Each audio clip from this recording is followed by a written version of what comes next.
कल की एक्सपायरी के लिए, और ऐसा लगता नहीं कि 10,000 के नीचे बहुत ज्यादा गिरने की कोई आशंका इस वक्त ट्रेडर्स को नजर आती है। तो एक स्ट्रॉन्ग बेस बनता हुआ निचले स्तरों पे नजर आ रहा है 9,970 से 10,000 के बीच में। हो सकता है कि निफ्टी अभी थोड़ा वक्त एक दायरे में गुजारे, लेकिन बायस पॉजिटिव होता जा रहा है। अगर कोई सरप्राइज आ गया यूएस फेड की ओर से तो हो सकता है कि कल ही आपको एक अच्छी खासी तेजी देखने को मिल जाए। फिलहाल स्ट्रैटेजी होगी बाय ऑन डिप्स की 9950 के स्टॉप के साथ। 10,150 का लेवल अगर निकलता है तो आपको 10,225 तक के लेवल निफ्टी में आते हुए दिखाई दे सकते हैं। तो फिलहाल नजर रखिए 10,150 का लेवल क्या पार होता है तो फिर आप कल की तेजी के बारे में सोचेंगे, लेकिन फिलहाल बाय ऑन डिप्स करके अगले हफ्ते की सीरीज के लिए जरूर आप तैयारी कर सकते हैं। वैसे ही निफ्टी बैंक में 20,300 ये एक स्ट्रॉन्ग सपोर्ट बेस निकल कर आ रहा है। आज जिस तरह के आंकड़े मैंने देखे हैं वायदा कारोबार में इस सीरीज और अगली वीकली सीरीज के, उसके हिसाब से कहा जा सकता है। निफ्टी या निफ्टी बैंक पे अल्पेश जी कोई ट्रेड जो आप सुझाएंगे? तो सही कहा प्रदीप आपने, लेकिन अगर आप इंट्राडे का 15 मिनट का चार्ट देखें तो देखिए यहाँ पे एम की फॉर्मेशन बन रही है।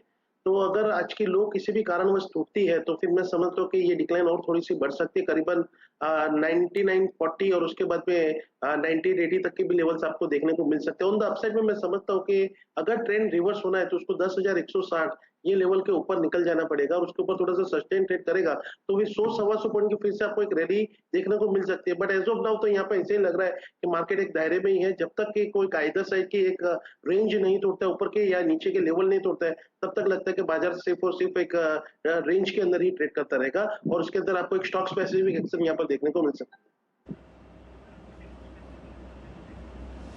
ओके, तो ये रहा है आपके लिए। नजर रखिए 10,150 के लेवल की बात जो मैं कह रहा था वो अल्पेश जी भी कह रहे हैं, उसके ऊपर निकला तो शायद आपको तेजी और बढ़ती हुई नजर आएगी।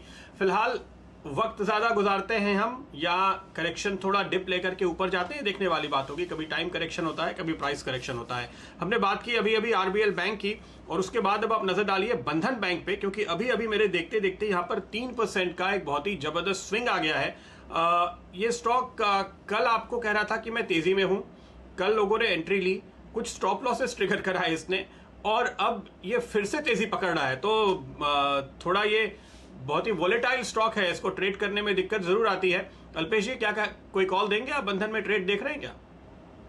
प्रदीप जी हाँ, देखिए मैं तो लेकर इसको बाय करने की खरीदारी की सलाह दूंगा क्योंकि ये काफी कुछ ब्रेकआउट के नजदीक है। 268 के ऊपर अगर आज ये क्लोज हो जाएगा तो फिर मुझे लगता है कि अपसाइड रैली आपको काफी कुछ बहुत ही अच्छी से देखने को मिलेगी, क्योंकि मुझे यहाँ पर 320 से पहले तो कोई रेजिस्टेंस यहाँ पर दिखाई नहीं दे रहा है। तो मैं शॉर्ट टर्म की भी बात कर दूं, यहाँ पे डेफिनेटली आपको बंधन बैंक को बाय करके चलना चाहिए। 267 के पास में स्टॉक ट्रेड कर रहा है, 249 का स्टॉप लॉस लगा करके आपको इसके अंदर खरीदारी करनी चाहिए। लेकिन कंडीशनल कॉल ये होगा कि 260 के ऊपर आपको 8 के ऊपर जितना क्लोज होता है आपको अपनी पोजीशन बढ़ानी चाहिए फॉर द डिसेंट प्रॉफिट। चलिए, ये राय आपको बंधन बैंक पर आती हुई मिल रही है। जैसे जैसे आपको पीएसयू बैंक्स में भी शानदार रैली आती हुई दिख रही है, वही तेज़ी पूरे के पूरे आपको शुगर स्पेस में भी आती हुई दिखेगी। जैसे ही द्वारिके शुगर में आपने बहुत शानदार नतीजे देखे, पूरा सेक्टर आपको बहुत ज़बरदस्त तरीके से बढ़ता हुआ दिख रहा है। डायरेक्टर साहब, ज़रा बलरामपुर चीनी का स्टॉक दिखाइए और ईआईडी पैरी का स्टॉक दिखाइए। दोनों जगह आप बहुत शानदार तेजी देख रहे हैं। वॉल्यूम में अभी आपको इतना स्पाइक नहीं आता हुआ दिखा, लेकिन जहां पर आप बहुत ज़बरदस्त वॉल्यूम और प्राइस एक्शन देख रहे हैं वो है केसीपी शुगर। यहाँ पर प्राइस मेरे ख्याल से लगभग 14 रुपये 70 पैसे के आसपास है, और वॉल्यूम में आपको थोड़ी देर पहले एक बहुत अच्छा एक्सप्लोजन आता हुआ दिखा है। मेरे हिसाब से लगभग 4.5 लाख शेयर ट्रेड हुए हैं, जो कि 20 दिन की एवरेज से 2 गुने ज़्यादा हैं। फूरिया साहब, ये आपके लिए प्रस्तुत है केसीपी शुगर एंड इंडस्ट्रीज, लगभग 15 रुपए के आसपास ये ट्रेड कर रहा है। बताइए क्या राय इस स्टॉक पर? बिल्कुल, स्टॉक काफी शानदार है और एक अच्छे खासे एक्टिवेशन के बाद में ब्रेकआउट के लिए रेडी हो चुका है। और आपके कहते ही देखिए स्टॉक के अंदर स्पॉट भी यहाँ पर देखने को मिला है, लेकिन 15 रुपए 50 पैसे के ऊपर जैसे ही ये स्टॉक निकल जाएगा, ये अपने नेक्स्ट मूव के लिए तैयार हो जाएगा। इन दैट केस आपको बहुत ही जल्द 16 रुपए 50 पैसा और उसके ऊपर 17 रुपए 20 पैसे के भी लेवल यहाँ पर देखने को मिल सकते हैं। लेकिन जिस तरह से अभी आपने ईआईडी पेरी की बात की, यहाँ पर मैं समझता हूँ काफी इंटरेस्टिंग ये काउंटर है। यहाँ पर एक फ्लैग फॉर्मेशन की ब्रेकआउट के लिए कगार पे ये खड़ा है, तो मुझे लगता है कि ये स्टॉक के अंदर भी आपको ध्यान रखना चाहिए। 205 के नीचे का स्टॉप लॉस लगा करके आपको एक पोजिशनल बाई लेनी चाहिए ईआईडी पेरी के अंदर। मुझे लगता है कि आते दिनों में स्टॉक में आपको 260 तक के लेवल यहां पर देखने को मिल सकते हैं। चलिए, ज़रा ध्यान देंगे वापस केसीपी शुगर्स पर। यहाँ पर आप अगर वैल्यूएशन ही देख लें तो ये स्टॉक अपने बुक वैल्यू के आधे पर चल रहा है। ₹27 बुक वैल्यू है और लगभग ₹15 के आसपास ये स्टॉक आपको ट्रेड करता हुआ दिखेगा। 153 करोड़ का यहाँ पर मार्केट कैपिटलाइजेशन है और अगर आप टॉप लाइन देखें तो वो आपको दिखेगी लगभग 400 करोड़। तो ये बहुत ही ज़बरदस्त अंडर वैल्यूड स्टॉक्स हैं जहाँ पर मैं अक्सर कहता हूँ कि आपको एक स्प्रिंग खुलता हुआ दिख रहा है।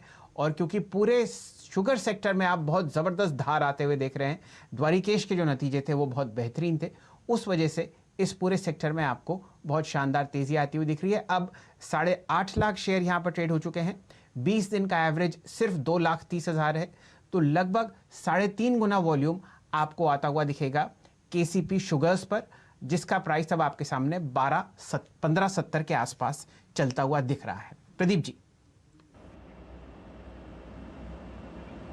बिल्कुल। और देखिए यहाँ पे द्वारिकेश शुगर एक मेरा पसंदीदा स्टॉक रहा है, लेकिन ये 10% का सर्किट होने की वजह से इस बार अभी तक उसको पंड्या का फंडा नहीं बना पाए, क्योंकि मेरी कोशिश होती है आमतौर पे 20% वाले स्टॉक ही लिए जाएं ताकि लोगों को पूरा मौका मिले और पूरी मूवमेंट रहे। एक और ऐसा ही स्टॉक है, वो है अवध शुगर।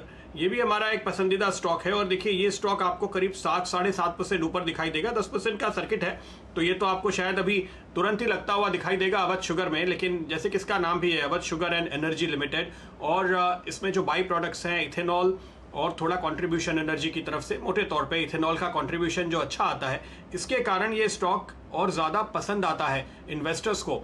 अगर आप अवध शुगर के चार्ट पे अल्पेश जी एक बार की नज़र डालें, इस स्टॉक पे भी इस पूरे सेक्टर का जो हाल है काफ़ी बड़ी गिरावट देखने को मिली है। अगर आप इसी साल के हाई से देखेंगे तो यानी दिसंबर के आसपास के लेवल से देखेंगे तो ये करीब आपको 30% नीचे मिलेगा। साल के हाई से और ज़्यादा गिरावट दिखाई देगी। डायरेक्टर साहब एक 6 महीने का चार्ट जरूर दिखाएगा अवध शुगर का। अल्पेश जी बताइए आपकी राय।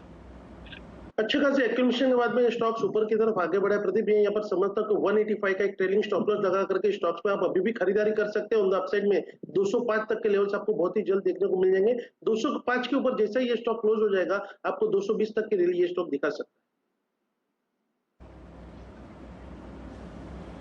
ओके 260 के ऊपर एक आपको 220 तक की रैली दिखाई देगी। फिलहाल इस स्टॉक पे सर्किट 10% का तो जी हाँ लग चुका है, लेकिन सर्किट पे भी हम देखते हैं कि स्टॉक पे काफ़ी ज़्यादा ट्रेड होता है, तो यहाँ पर एक्शन फिलहाल जारी है। चलिए नज़र डालते हैं कुछ और स्टॉक्स पे जहाँ हम तेज़ हलचल देख रहे हैं। एक शेयर इस वक्त मेरे रडार पे आ रहा है, वो है कैप्लिन पॉइंट, और यहाँ पर मैं देख रहा हूँ करीब करीब 4 गुना वॉल्यूम है। स्टॉक 10-11% ऊपर है, लेकिन इनफैक्ट 3% का स्विंग अभी अभी आया है, इस वजह से ये मेरे रडार पे आ रहा है। अल्पेश जी आपकी नजर है क्या इस चार्ट पे? कैप्लिन पॉइंट 363 के करीब इस वक्त।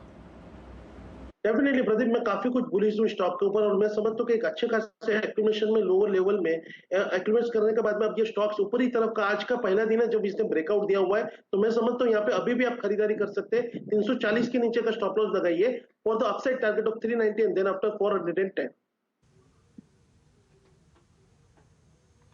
चलिए ये राय आपको मिल रही है कैप्लिन पॉइंट पर। फिलहाल दिन के उच्चतम स्तर पर आपको ये ट्रेड करता हुआ दिखेगा। 371 रुपये का प्राइस मेरे सामने आता हुआ दिख रहा है। प्रदीप जी आपको पूरा बैंकिंग स्पेस पब्लिक सेक्टर में चहकता हुआ दिखेगा। 2-3 स्टॉक्स में मार्क करना चाहता हूँ। सबसे पहले आप इंडेक्स पर ध्यान दीजिए। ऑलमोस्ट ऑल टाइम लोज के आसपास आप 3% तेज़ी आते हुए देख रहे हैं निफ्टी पीएसयू बैंकिंग इंडेक्स की। यहाँ पर 1388 का प्राइस मेरे सामने चल रहा है और इस बैंक में इस इंडेक्स में 12 स्टॉक्स आपके सामने ट्रेड होते हैं। 12 में से 11 बहुत ही अच्छी तरीके से आपको हरे निशान में ट्रेड करते हुए दिखेंगे। हर तरफ लोअर लेवल से आपको बहुत अच्छी बाइंग आती हुई दिख रही है। पीएनबी पर देख लीजिए, यहाँ पर 33.90 का प्राइस मेरे सामने है। अगर आप और स्टॉक्स पर इसी सेक्टर में ध्यान देंगे तो आपको दिखेगा कि बैंक ऑफ बड़ौदा आपको लगभग 47 रुपये के आसपास ट्रेड करता हुआ दिख रहा है। यूनियन बैंक आपको 29 रुपये के आसपास ट्रेड करता हुआ दिख रहा है, 3.5% ऊपर। तो पूरे सेक्टर में एक बहुत अच्छी चहक आती हुई दिख रही है। फुरिया साहब ये प्रश्न आपके लिए है। यूको बैंक पर नज़र डालिए, यहाँ पर 13.20 का प्राइस है और बहुत ही शानदार आपको मूवमेंट आता हुआ दिख रहा है, लगभग 3.5%। क्या राय आपकी यूको बैंक पर? मैं समझता हूँ कि स्टॉक्स काफी कुछ एक ऊपर की तरफ के ब्रेकआउट के लिए तैयार हो चुका है। ऑन द अपसाइड में मुझे लगता है कि जो टारगेट यहाँ पर बैठेंगे, पहला टारगेट जो होगा वो 14 होगा और 14 के ऊपर जैसे ही ये क्लोज हो जाएगा 16 तक की रैली के लिए यहाँ पर तैयार हो जाएगा। डाउन साइड में मैं समझता हूँ 12.5 के पास में इसको स्टॉक को बहुत ही स्ट्रॉन्ग सपोर्ट है। 12 के नीचे का स्टॉप लॉस लगा करके आप करंट लेवल पे भी स्टॉक के अंदर खरीदारी कर सकते हैं। चलिए, लगभग 1390 पर आपको यहाँ पर 200 डीएमए आती हुई दिख रही है और ये फिलहाल बिल्कुल ब्रेकआउट के लिए तैयार है। प्रदीप जी को जोड़ते हैं इस डिस्कशन में।